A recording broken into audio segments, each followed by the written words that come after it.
जैसे ही हम शिव जी का ध्यान करते हैं तो हमारी आंखों के सामने शिव जी की एक छवि उनके डमरू, त्रिशूल और नाग के साथ उभरने लगती है।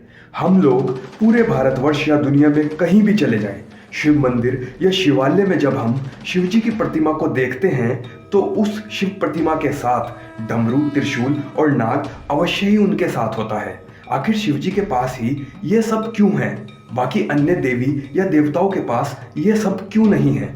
तो आज हम आपको बताएंगे कि शिवजी के पास डमरू, त्रिशूल और नाग कहां से आए और क्या है इन पवित्र चीजों का संबंध भगवान शिव के साथ।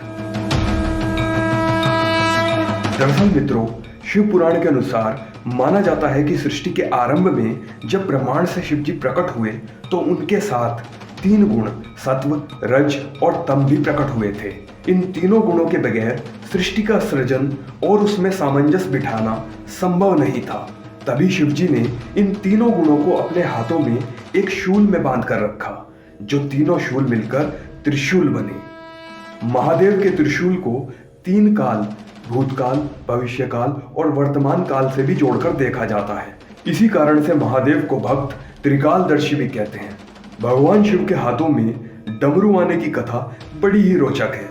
माना जाता है कि सृष्टि के आरंभ में जब देवी सरस्वती जी प्रकट हुई तो उन्होंने अपनी वीणा से सृष्टि को ध्वनि दी, लेकिन इस ध्वनि में कोई भी सुर या संगीत नहीं था।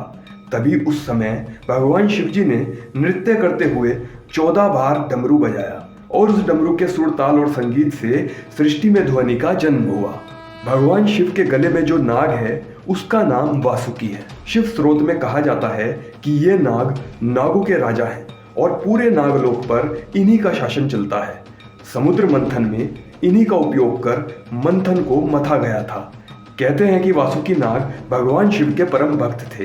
वासुकी की तपस्या से प्रसन्न होकर भगवान शिव जी ने उन्हें नागलोक का राजा बना दिया और साथ ही उन्हें अपने गले में एक आभूषण के तौर पर धारण भी कर लिया। इससे भगवान शिव का सौंदर्य और भी बढ़ गया और नागलोक के राजा वासुकी भी अमर हो गए।